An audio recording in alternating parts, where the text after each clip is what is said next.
Ele tinha as mãos de um cirurgião. Mãos que já abriram crânios humanos, que já salvaram vidas que ninguém mais conseguia salvar. E agora essas mesmas mãos estavam segurando um pincel, pintando uma cerca de madeira numa aldeia do interior do Alentejo, onde ninguém sabia quem ele era. Ninguém precisava saber. Era assim que ele queria. Mas há coisas que a gente tenta enterrar que se recusam a morrer. E naquela manhã de outubro, enquanto Tomás Mareiro pintava sua cerca em silêncio, 42 veículos de luxo dobraram a esquina da estrada de terra e pararam bem na frente da sua caixa de correio. E foi aí que tudo começou. Eram 7h43 da manhã. O céu sobre a Herdade das Oliveiras ainda tinha aquela luz fria e dourada que o outono alentejano guarda com tanto ciúme. Tomás saiu para a varanda com uma xícara de café na mão, parou e ficou olhando para a rua como quem acabou de ver algo que o cérebro simplesmente se recusa a processar. Escalades pretos, prateados, Bentleys e um Rolls-Royce cor de chumbo parado bem na frente da sua caixa de correio de ferro enferrujado. Os motores roncavam baixinho, como se até eles estivessem constrangidos de estar ali. O vizinho dele, Rui Correia, estava no quintal de roupão, com o celular na mão e a boca escancarada. Ele ia tirar 16 fotos antes da história acabar. Tomás ainda não sabia disso. O menino apareceu ao lado do pai. Ele tinha 8 anos e usava pijama de dinossauros. Ficou piscando para a estrada com aquela expressão que as crianças têm quando o mundo adulto deixa de fazer sentido de forma visível e direta. E foi então que uma das portas da frente se abriu. A mulher que desceu do carro era do tipo que faz as pessoas pararem de respirar por um segundo. Não de um jeito óbvio, não daquele jeito que grita. Era mais sutil do que isso, e por isso mais impossível de ignorar. Usava um vestido vermelho justo, daquele vermelho que não pede desculpa por si mesmo, e um casaco branco creme jogado sobre os ombros com a desenvoltura de quem nunca precisou se preocupar com o frio. A bolsa era branca, estruturada, valia mais do que o carro da vizinha. Os cabelos, loiro escuro, caíam soltos além dos ombros. O salto batia na estrada de terra com o som deliberado de alguém que nunca ajustou o passo ao terreno e que não pretendia começar agora. Ela atravessou a rua em linha reta. Parou na frente de Tomás. Ele olhou para ela. Olhou de novo. Vasculhou a memória como quem procura uma chave que sabe que não está onde deveria estar. Nada. Nenhum traço familiar na linha do queixo, no olhar, na postura. Ele franziu o senho, desconfortável com a própria incapacidade de reconhecê-la. Desculpe, disse ele, com aquela voz grave de quem fala pouco. A gente já se conheceu? A mulher inclinou levemente a cabeça. O gesto tinha algo de cirúrgico, calculado, mas os olhos contradiziam o cálculo.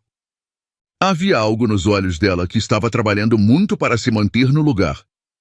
Vim te procurar, ela disse. Você me esqueceu muito rápido.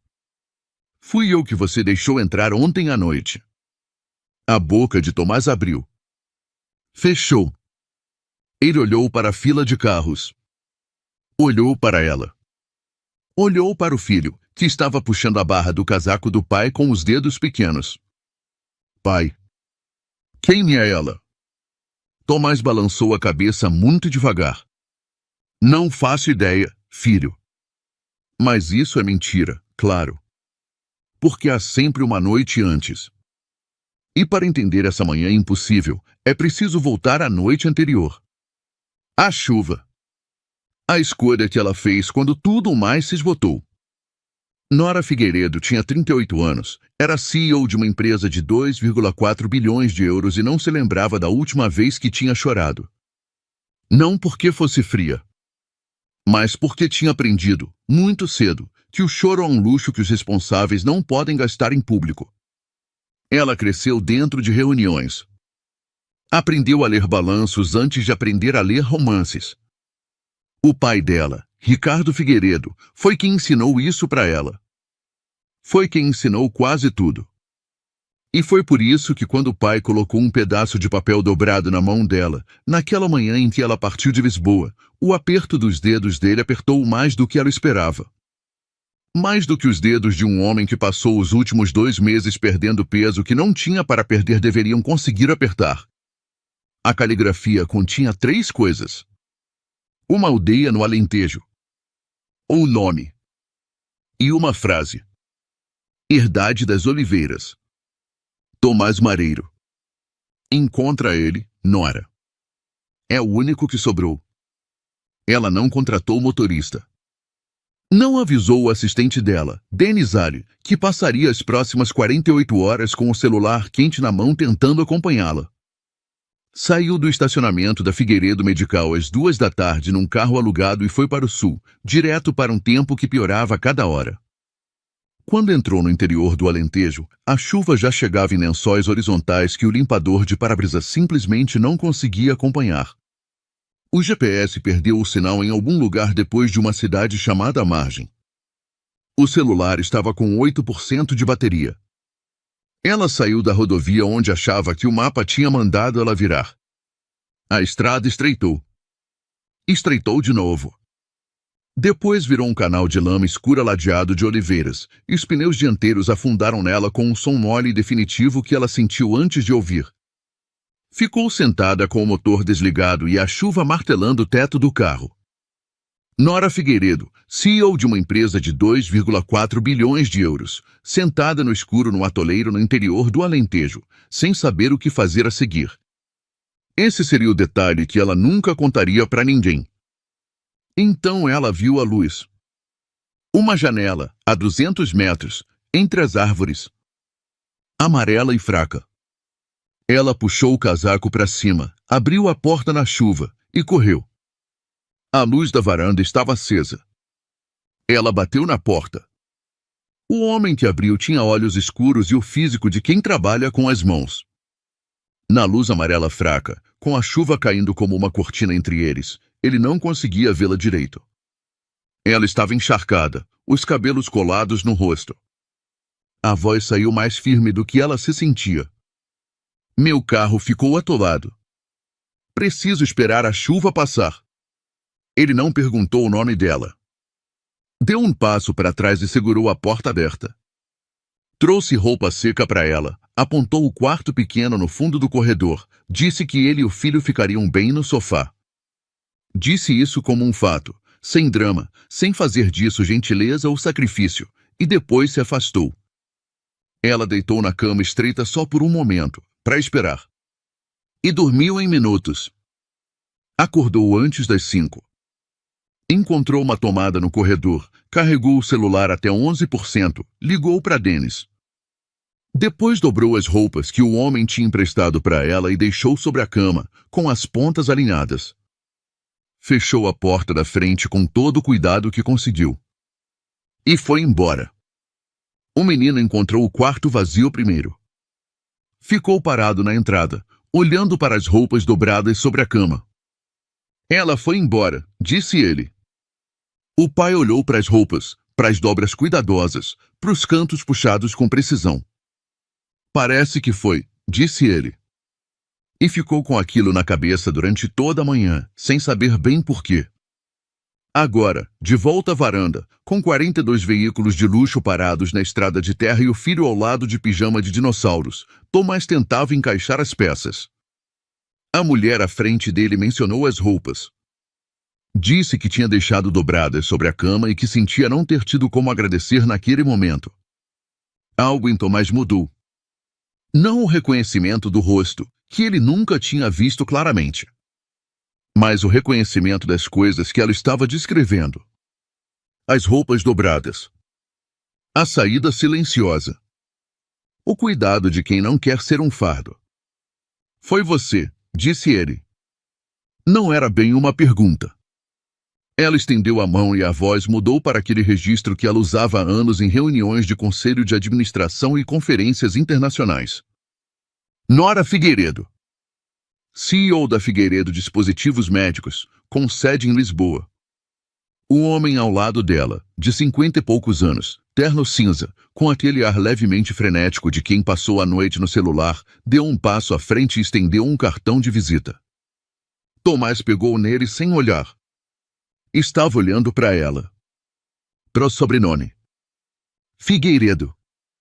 Ele tinha ouvido esse nome em outra vida.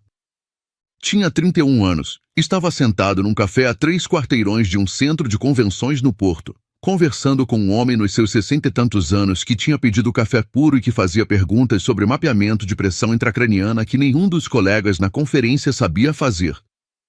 Tinham conversado por 3 horas. O homem era inteligente de um jeito que Tomás respeitava, não a inteligência de quem performa, mas a real, ganha ao longo de décadas. Chamava-se Ricardo Figueiredo. Tomás se lembrava dele com clareza. A forma como se inclinava para frente quando um ponto ficava interessante. A forma como não anotava nada, mas não perdia nada. A forma como, no final das 3 horas, tinha perguntado se Tomás já tinha pensado no que faria quando as técnicas que estava desenvolvendo ultrapassassem a disposição institucional de apoiá-las. Tomás passou anos pensando nessa pergunta. Agora olhava para a mulher à sua frente. Para a forma do rosto. Havia algo nos olhos, naquela teimosia de não piscar, que era familiar de um jeito que não tinha nada a ver com a noite anterior. Ela ainda estava falando. Dizia que estava a caminho de encontrar alguém, um médico, que o pai tinha pedido para ela encontrar, que tinha ficado presa na tempestade, que a equipe compensaria pelo inconveniente da noite anterior. Quem você está procurando? Perguntou Tomás. A voz estava calma. Nora fez uma pausa. Disse o nome da forma como se diz um nome que a gente carrega há semanas, com cuidado, como se fosse algo frágil. Um médico. Especialista em neurocirurgia. O nome dele é Tomás Mareiro. Meu pai o conheceu há muito tempo. Diz que é o único que pode ajudar. Ele olhou para o pai. A expressão de Tomás não mudou. Ele olhou para Nora Figueiredo por um momento, depois para a estrada cheia de carros, depois de volta para ela. Entrem, disse ele. Faço mais café. Virou-se e voltou para dentro de casa sem esperar para ver se ela ia seguir. Ela seguiu. Denis Ali entrou atrás dela, já pegando no celular. Dentro da pequena cozinha, com a luz da manhã entrando pela janela sobre a pia e a cafeteira borbulhando, Nora contou tudo para ele. O pai, Ricardo Figueiredo, estava doente. Um tumor cerebral localizado numa posição que tornava as abordagens cirúrgicas convencionais extraordinariamente perigosas. Os melhores neurocirurgiões de Lisboa tinham analisado o caso. Depois, especialistas do Porto. Depois, 2 médicos trazidos da Alemanha, homens que entre si tinham operado mais de 300 casos semelhantes. Todos tinham dito a mesma coisa. O tumor era inoperável. A localização, a densidade, a proximidade com vias neurais críticas. Intervir era arriscar deixar o pai sem linguagem, sem memória ou sem vida. O prognóstico sem intervenção era de 3 a 6 meses. Ricardo tinha ouvido cada um deles. Tinha agradecido. E depois, numa noite, tinha pedido para Nora ficar com ele e falou sobre uma conversa que tinha tido 12 anos atrás num café no Porto. O jovem médico era, nas palavras do pai, o médico mais extraordinariamente silencioso que ele tinha conhecido na vida, não pelos títulos, mas pela forma como pensava, pelas perguntas que fazia, pela forma como descrevia o cérebro como algo que precisava ser compreendido antes de ser tocado. Ricardo tinha saído daquela conversa convencido de que se algum dia enfrentasse algo que os outros não conseguissem resolver, Tomás Mareiro era o nome que ele chamaria. Mas Tomás Mareiro tinha desaparecido. Não gradualmente, não com endereço de encaminhamento. Simplesmente parou. Nenhuma licença médica ativa, nenhuma afiliação hospitalar, nenhum registro de atividade profissional depois de uma certa data. O detetive particular que Nora contratou encontrou um apartamento no Porto abandonado 8 anos atrás e um carro registrado em um endereço no Alentejo num registro do Detran de 3 anos atrás. Era tudo. Esse era o rastro. O homem tinha desaparecido. Nora disse isso olhando diretamente para Tomás, do jeito que ela sempre olhava para as pessoas com quem falava, completamente, sem reservas. Tomás estava olhando para a xícara de café. Ele, comendo cereal na ponta da mesa, tinha ficado quieto da forma particular como as crianças ficam quietas quando entendem mais do que os adultos da sala disseram. Tomás pousou a xícara devagar. Qual era o endereço que você ia quando ficou presa ontem à noite? Nora meteu a mão no casaco e tirou um papel dobrado 2 vezes, as dobras gastas, a caligrafia levemente irregular de um homem cujas mãos tremiam quando escreveu. Leu o endereço em voz alta. Tomás reconheceu sem esforço. Era o apartamento que tinha deixado 8 anos atrás quando saiu do porto. Quando deixou tudo. Não disse isso. Pegou na xícara de café e olhou pela janela para o quintal, onde a caminhonete estava parada com uma luz traseira rachada que não tinha arranjado. Ele observava o rosto do pai com a precisão quieta de uma criança que aprendeu a lê-lo. Nora também o observava. Do jeito particular como pessoas inteligentes entendem coisas antes de ter todas as evidências, não pela lógica, mas pela qualidade do silêncio de alguém, ela estava começando a perceber que tinha encontrado o que procurava.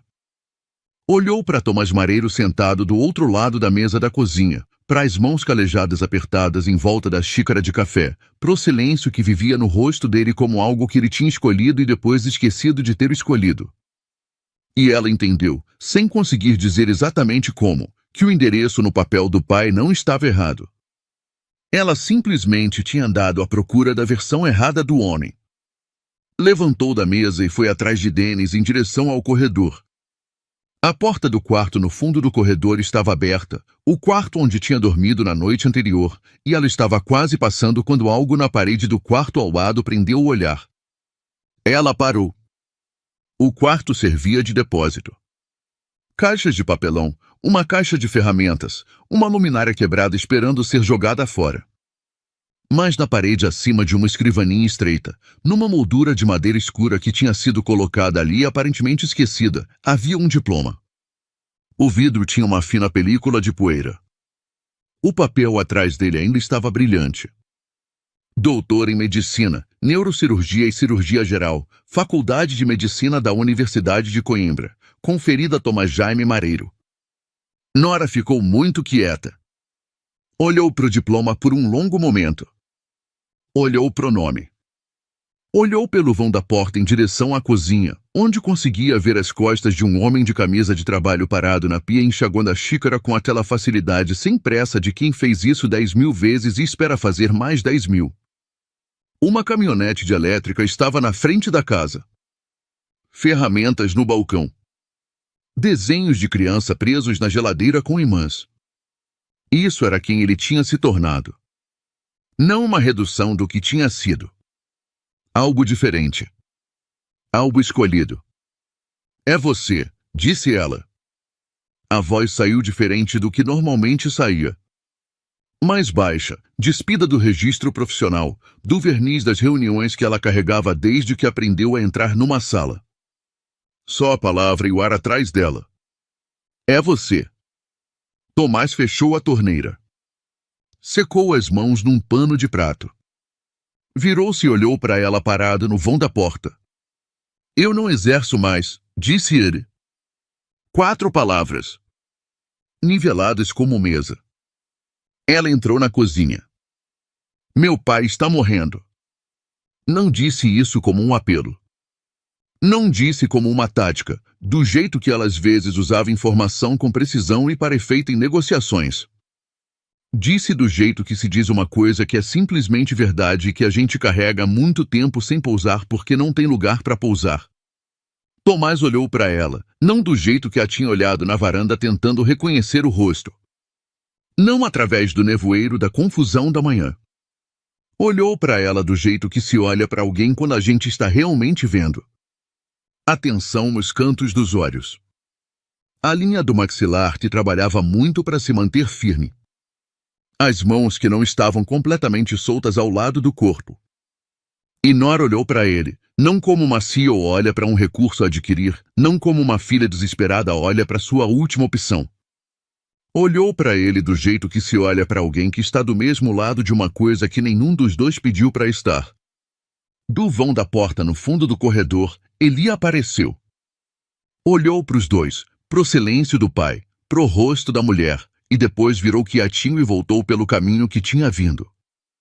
Naquela tarde, depois de Dennis ter saído para fazer ligações e de Eli ter se refugiado no andar de cima, Tomás se sentou do outro lado de Nora na mesa da cozinha e contou sobre Sarah. Não tinha planejado fazer isso. Não foi a pergunta de Nora que começou, ela não tinha perguntado, não diretamente. Foi Eli, que tinha descido para devolver um livro da biblioteca e encontrado uma foto antiga no balcão, uma que Tomás tinha deixado ali semanas atrás enquanto remexia uma caixa e não tinha conseguido guardar. Eli pôs a foto na mesa sem perceber o que estava carregando e voltou para cima. A foto mostrava uma versão mais jovem de Tomás de jaleco branco, sorrindo de um jeito desprotegido que ele quase nunca sorria agora. Ao lado dele havia uma mulher, loira, com a cabeça inclinada para ele, rindo de algo fora do enquadramento. Ela tinha o tipo de rosto que se lia facilmente do outro lado da sala. Nora não perguntou, mas também não desviou o olhar. Sarah tinha 34 anos. Estava voltando da casa da irmã numa quinta-feira à noite em março quando um caminhão furou um sinal vermelho num cruzamento molhado. A ligação chegou ao hospital de Santa Maria às 20h47. Quando o nome no formulário de admissão se resolveu na pessoa a quem pertencia, Tomás já estava se movendo. Operou ela mesmo. Não tinha ninguém mais naquela noite com o seu nível de experiência no tipo específico de hemorragia intracraniana que ela tinha sofrido. Entrou na sala de cirurgia porque a alternativa era ficar no corredor esperando enquanto alguém com menos experiência trabalhava na esposa dele, e ele não conseguia fazer isso. Fez tudo certo. Cada decisão, cada técnica, cada resposta a cada complicação. Era o melhor cirurgião no hospital naquela noite. Não tinha sido suficiente. Sarah morreu à 00h19. Ele parou depois disso. Não gradualmente. Parou do jeito que uma máquina para quando a corrente é cortada.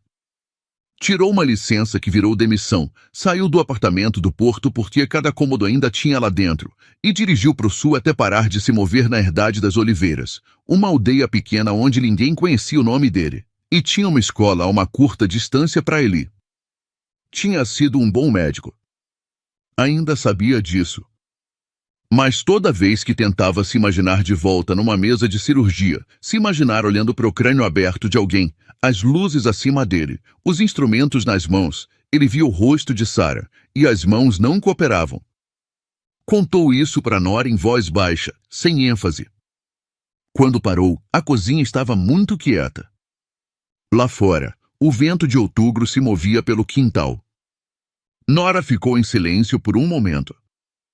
Depois, meu pai não me disse para te encontrar porque você era o melhor no papel. Ele disse que você era o único médico que ele já conheceu que olhava para o paciente como para uma pessoa. Não um caso, não um problema. Uma pessoa. Ela fez uma pausa. Ele disse que a conversa que vocês tiveram no porto foi uma das coisas mais claras que ele se lembrava daquela década. Disse que você falou sobre o cérebro como se fosse algo que valesse a pena proteger. Tomás não respondeu. Mas pela primeira vez desde que Nora tinha subido as escadas da varanda, ele puxou uma cadeira e se sentou à própria mesa. Não de pé, não mantendo aquela distância cuidadosa de alguém que ainda não decidiu. Sentado do outro lado dela. Lá fora, Dennis Ali ficou no quintal com o celular e não voltou a entrar. Nora expôs o que estava pedindo de forma simples e sem enfeite, porque não era um discurso que tinha preparado tanto quanto um fato com o qual tinha vivido por meses. Precisava que ele fosse a Lisboa revisar o caso do pai. Olhar para as imagens, para as avaliações cirúrgicas, para as anotações de 4 equipes de especialistas diferentes, e dizer a ela se havia algo que os outros médicos tinham perdido, algo que as imagens mostravam que ninguém estava disposto a agir.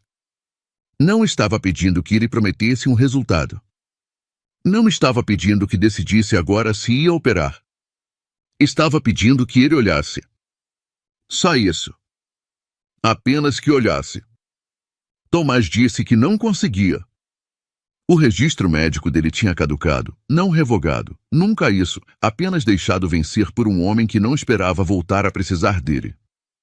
Não tinha privilégios hospitalares atuais. Não tocava num prontuário de paciente há anos. Expôs essas coisas, não na defensiva, mas simplesmente do jeito que se expõe fatos que são apenas fatos. Nora pressionou. Fez isso do jeito que pressionava nas reuniões de conselho, não com volume, mas com precisão. Descreveu as opções disponíveis na legislação de consulta médica de emergência. Disse que o Centro Figueiredo tinha um processo de credenciamento para consultores emergenciais, que já tinha falado com a equipe jurídica deles, que dava para resolver em 48 horas. Disse que cuidaria de cada obstáculo logístico e que dinheiro não era uma restrição e nunca tinha sido esse o ponto. Tomás ouviu tudo. Deixou ela terminar. Depois disse: dinheiro não é o problema. Dennis tentou uma abordagem diferente, enquadrando como uma revisão de prontuários, tecnicamente consultiva, sem exigir registro ativo. Tinha ensaiado isso. Dava para ouvir o ensaio na formulação. Tomás olhou para ele com firmeza. Você sabe que não é isso que há aqui, disse Tomás. Dennis parou de falar. A cozinha ficou quieta. Nora tinha chegado no limite do que a lógica e os recursos e a persistência profissional conseguiam alcançar. Tinha pressionado até onde aquele território se estendia e estava parada na fronteira dele. Então ele desceu as escadas. Tinha estado ouvindo do patamar, não bisbilhotando, simplesmente presente do jeito que as crianças estão quando decidiram que algo é importante. Foi até o lado do pai, pôs a mão no braço dele e disse em voz baixa, baixo o suficiente para Nora ouvir cada palavra. Pai. Se o pai de alguém está doente, a gente ajuda. É isso que você sempre me fala. Tomás olhou para o filho por um longo momento. Algo passou pelo rosto dele que não era nenhuma das coisas que Nora tinha visto antes. Não a quietude medida, não o distanciamento profissional que tinha mantido desde o momento em que ela subiu as escadas da varanda. Algo que era simplesmente ele. Depois olhou para Nora. Eu revejo os prontuários, disse ele. Todos eles. Se eu olhar para tudo e não ver nada que mude o quadro, eu vou para casa e a gente não fala mais nisso. Esse é o acordo. Nora disse sim. Sem hesitar, sem qualificações, sem olhar para Dennis para verificar se era razoável. Só disse sim. Houve um momento de silêncio na pequena cozinha. A cafeteira tinha terminado o ciclo. O quintal pela janela estava quieto. Os 42 veículos na estrada de terra tinham silenciado, como se também estivessem esperando. Tomás se levantou da mesa e foi ao corredor buscar o casaco. Voaram para Lisboa naquela tarde. Tomás usava o único terno que tinha, cinza carvão, comprado para um velório, usado apenas uma vez desde então. Andy ficou na herdade das Oliveiras com a Glória, que apareceu em casa dentro de 40 minutos da ligação de Tomás, já trazendo uma travessa de comida e sem fazer perguntas que não fossem necessárias. O Centro Figueiredo ocupava os 4 andares superiores de um edifício na Avenida da Liberdade. O quarto onde Ricardo Figueiredo estava sendo tratado era uma suíte de canto no último andar, com janelas para a cidade em 3 direções e aquele tipo de silêncio que vem de um isolamento acústico muito bom e de muito dinheiro. Tomás caminhou por ela sem comentar. Notou o equipamento, catalogou sem parecer que fazia, não disse nada. Nora caminhou ao lado dele.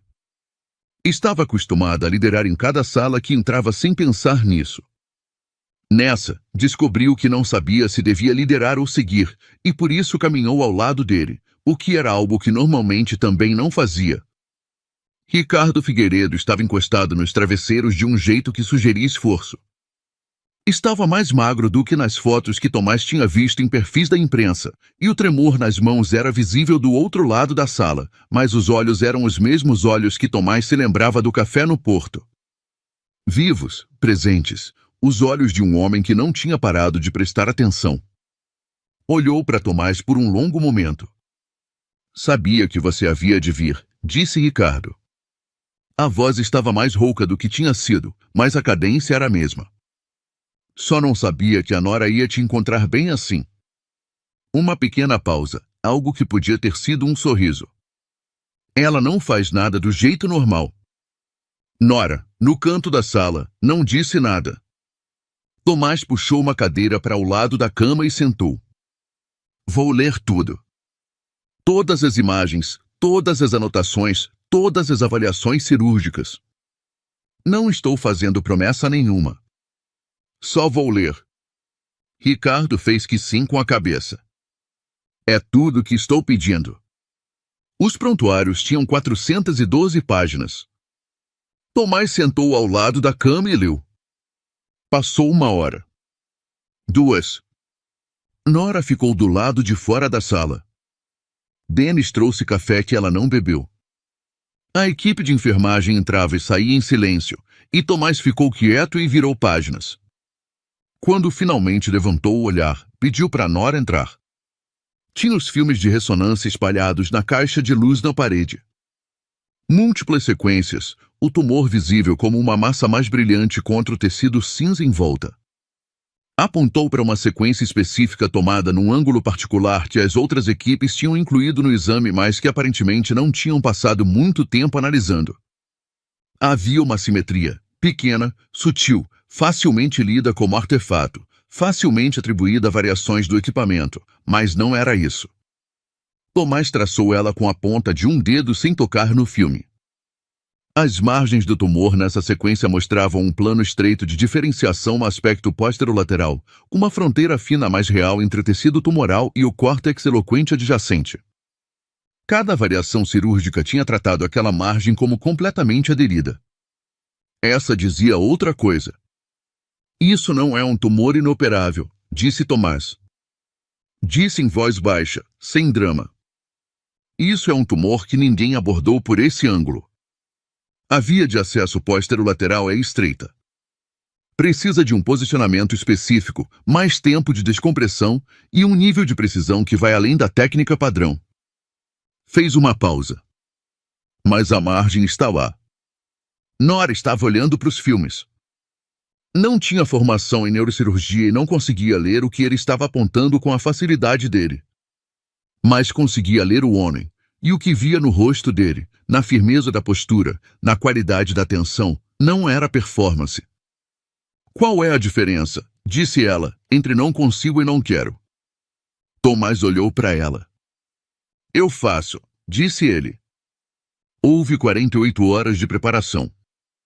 Tomás trabalhou por elas metodicamente, revisando as imagens de novo com o radiologista-chefe do Centro Figueiredo, consultando com a equipe de anestesiologia sobre protocolos de posicionamento, revisando cada anotação cirúrgica anterior em busca de informação sobre a anatomia específica em que trabalharia. Construiu a abordagem em etapas, do jeito que sempre fez, comprometendo cada decisão no papel antes de avançar para a próxima. Passou 6 horas num simulador. Passou pela via de acesso posterolateral com o residente-chefe até os dois terem ela exatamente certa. Não dormiu muito. Comia quando alguém punha comida na frente dele e esquecia quando não punham. Na noite antes da cirurgia, estava sentado sozinho na sala de espera da família no 3º andar, com as luzes baixas e a cidade completamente escura lá fora pelas janelas. Tinha uma xícara de café do hospital, parado de sentir o sabor há 1 hora, e um bloco de papel amarelo no joelho coberto de diagramas de abordagem. As linhas, limpas e simples. Do jeito que ele sempre tinha pensado nas operações que exigiam algo além da técnica padrão. Tinha enchido 4 páginas. Olhava para elas e depois olhava para a cidade espalhada lá embaixo. As janelas dos outros prédios apagando uma a uma. Pensava na margem que tinha visto na ressonância. Fina mais real. Estava lá. Ele a ouviu entrar.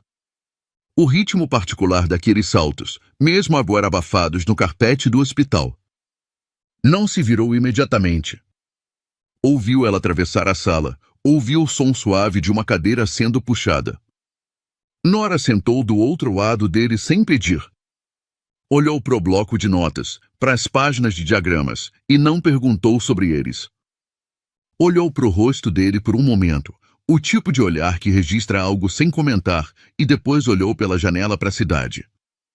Por um tempo, nenhum dos dois disse nada. Lá fora, a cidade se movia de forma quieta e noturna, e a sala de espera estava muito quieta. Então ela disse: eu fui até lá sozinha porque não queria ninguém comigo que pudesse dizer que havia chance de eu não te encontrar. Se eu tivesse levado uma equipe, alguém teria dito algo prático. Probabilidade de sucesso, contingências alternativas. E eu não conseguia ouvir isso. Eu só precisava estar procurando. Isso faz sentido para você? Sim, disse ele.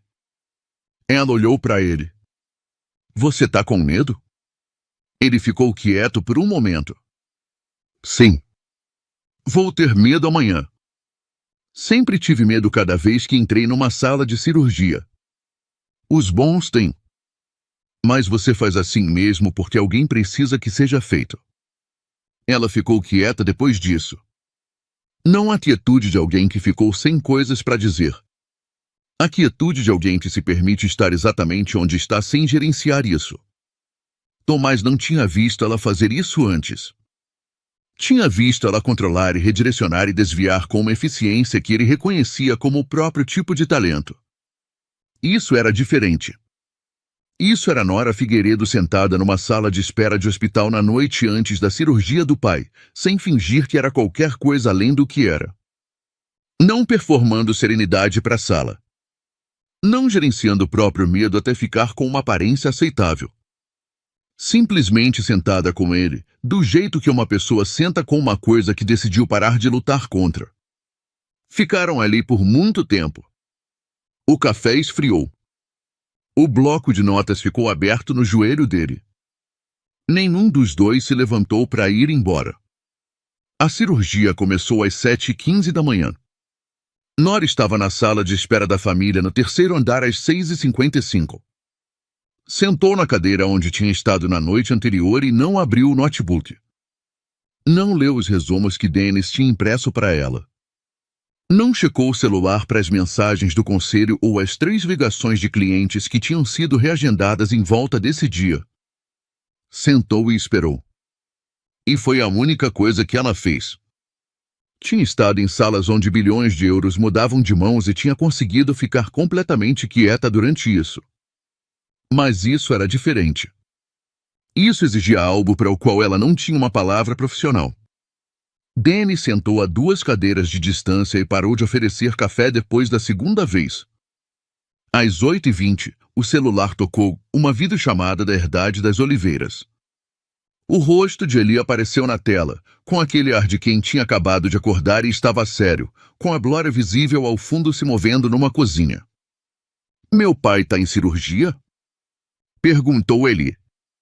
Ele está ajudando meu pai, disse Nora. Sim. Eli considerou isso com a gravidade particular que ele trazia para as grandes coisas. Vai ficar bem? Nora olhou para as portas fechadas do centro cirúrgico do outro lado do corredor. Acho que sim, disse ela. Tenho muita certeza de que sim. Eli pesou isso cuidadosamente. Então ele é muito bom, você sabe, mesmo que tenha parado por um tempo. Eu sei, disse Nora. Dentro do centro cirúrgico, Tomás estava na mesa e não pensava em Sarah. Tinha entrado achando que teria que gerenciar isso, que teria que aplicar algum ato de vontade para manter o pensamento de aparecer. Mas não veio. O que veio foi o trabalho. A anatomia, do jeito que tinha mapeado ao longo de 4 páginas de diagramas na noite anterior, os instrumentos nas mãos, que se sentiam, depois de anos longe de uma mesa de cirurgia, como voltar para uma língua que na verdade nunca tinha esquecido. A precisão disso, as exigências, o jeito que cada decisão levava para a próxima e não havia espaço para nada que não fosse o trabalho. As mãos estavam firmes, não porque o medo tivesse ido embora, o medo estava lá, como sempre esteve, o mantendo cuidadoso, mas porque havia alguém esperando do outro lado daquela porta, e o trabalho era real, e ele era a pessoa naquela sala que conseguia fazê-lo. 9h18 depois da primeira incisão, Tomás Mareiro saiu do centro cirúrgico. Estava cansado de um jeito que ia abaixo da superfície. O esgotamento específico de uma concentração fina prolongada, de ficar de pé na mesa tomando decisões no limite do que as mãos conseguem fazer. O gorro ainda estava na cabeça.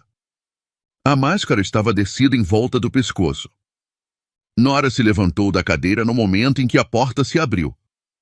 Atravessou a sala e parou na frente dele e olhou para o rosto dele, para o cansaço nele, para a firmeza que vivia atrás do cansaço e que tinha estado lá o tempo todo. Ele fez que sim com a cabeça. Um único aceno. Sem pressa, sem performance. Ela correspondeu ao aceno. Atrás dela, Denizar expirou tão completamente que teve que pôr uma mão na parede. A recuperação de Ricardo Figueiredo foi progressiva. O tumor tinha sido completamente ressecado. A abordagem pós-lateral tinha funcionado. Nas semanas seguintes, as avaliações neurológicas se tornaram fatos de base. O processamento da linguagem estava intacto. A memória estava clara. O tremor nas mãos tinha reduzido significativamente.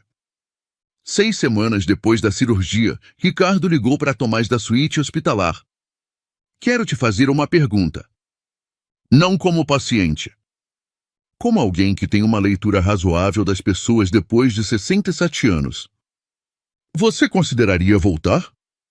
Não para Lisboa, não para nada que não faça sentido para sua vida, mas de volta para a medicina, para o trabalho, porque o mundo do qual você se afastou é menor sem você nele. E acho que você sabe disso. Tomás estava na cozinha da Herdade das Oliveiras, olhando pela janela para o quintal. Não estou pronto para dizer sim para isso, disse ele. Eu sei, disse Ricardo. Só queria que você soubesse que a porta existe. Num sábado no final de novembro, um sedã azul escuro simples dobrou na estrada de terra e parou na frente da casa. Sem ligação com antecedência, sem Denizale, sem motorista. Nora desligou o motor e ficou sentada por um momento olhando para o jardim da frente. Tomás estava pintando a cerca. Eli estava ajudando. O pincel do menino estava carregado demais e a tinta pingava na grama. Tomás ouviu, molhando o pincel, trabalhando em traços regulares de alguém que não tinha pressa. Nora saiu do carro. Sentaram nos degraus da frente depois que Eli foi para dentro buscar um lanche pelo qual tinha se tornado urgentemente empenhado. A tarde do final de novembro estava quieta, a luz fina e dourada através dos carvalhos sem folhas. Você não me reconheceu, disse Nora, porque estava escuro demais e chovendo muito. Eu me lembrei das roupas, disse Tomás. Dobradas sobre a cama. Pensei nisso na manhã seguinte. Era a única forma que eu tinha de dizer obrigada. Não quis te acordar. Você já tinha ido antes de me ocorrer me perguntar sobre isso. Passou um momento, o tipo de silêncio que não precisa ser preenchido. Meu pai me perguntou se eu achava que você voltaria para a medicina.